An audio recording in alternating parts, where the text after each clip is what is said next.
Assalamualaikum warahmatullahi wabarakatuh. Perkenalkan, nama saya Resa Ayu Subianti, NIM 210 910 301 162.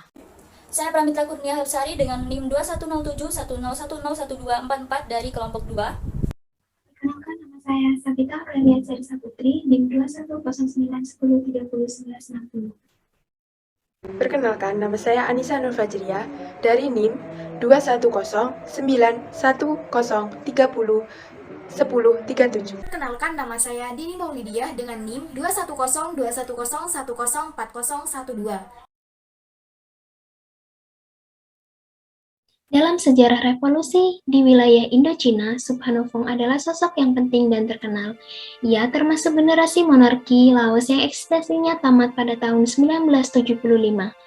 Meskipun lahir dalam keluarga monarki yang konservatif, ia belajar komunisme sejak muda dan dikenal sebagai Pangeran Merah.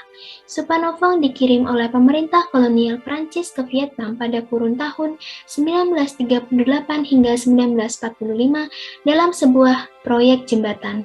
Di masa itu juga dia mengalami sendiri perkembangan ideologi komunis di Vietnam.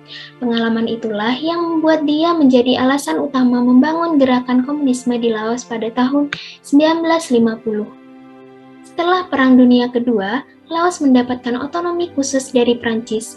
Kemudian Laos mendapatkan kemerdekaan penuh atas nama Kerajaan Laos.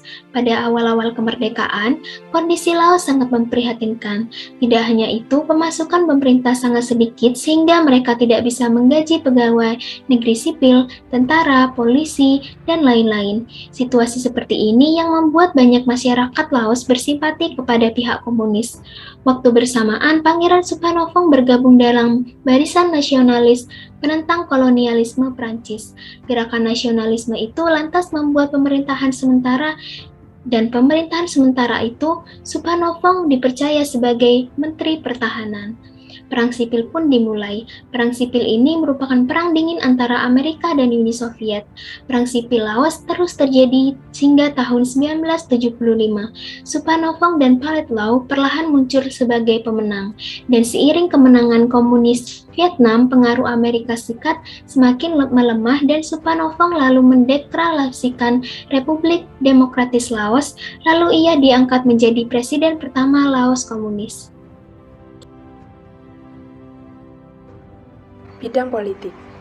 Satu-satunya partai politik yang diakui di Laos adalah Partai Revolusi Rakyat Laos (LPRMP) dengan ideologi komunis yang memiliki organisasi sayap yang mengatur segala kebijakan dan mengatur pengendalian seluruh aspek kehidupan di Laos.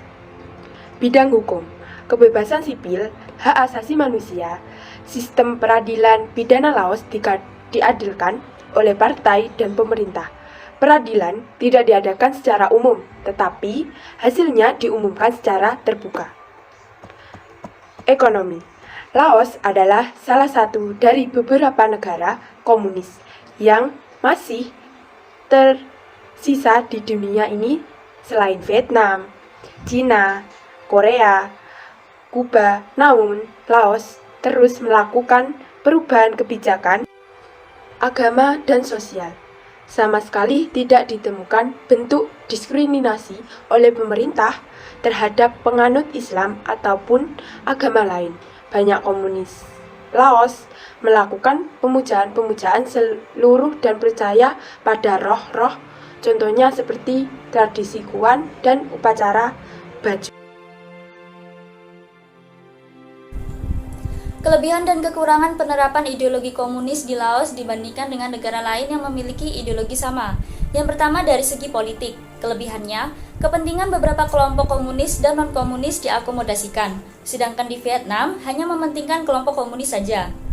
Kekurangannya, dalam hal pembangunan politik, negara Vietnam lebih mampu mengimplementasikan kebijakan-kebijakan politik sehingga berdampak besar pada pembangunan ekonomi. Sedangkan pada negara Laos, kebijakan-kebijakan yang dibuat pemerintah untuk pembangunan negaranya tidak menunjukkan peningkatan pembangunan yang signifikan.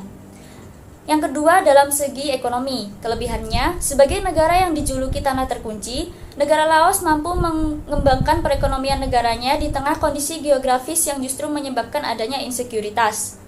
Kekurangannya, dibandingkan dengan negara Vietnam yang mengutamakan masuknya investasi asing pada periode awal, negara Laos tidak mampu memaksimalkan kondisi dan karakteristik ekonominya karena cenderung berfokus dalam memperkuat internal negara dengan kebijakan pemerataan akses ekonomi, fasilitas publik, dan lain-lain sebelum pada akhirnya berproses pada integrasi ekonomi internasional. Yang ketiga, dalam bidang hukum. Kelebihannya, negara Laos memiliki pendisiplinan untuk hubungan hukum yang berguna untuk seluruh lapisan masyarakat. Kekurangannya, organisasi minoritas harus tunduk pada kebijakan organisasi mayoritas. Yang terakhir, dari segi sosial budaya. Kelebihannya, hubungan antara agama di negara Laos sangat baik. Kekurangannya, banyak masyarakat berpendidikan yang lebih memilih bekerja di luar negeri karena tidak tersedianya lapangan pekerjaan yang memadai, terutama di bidang industri.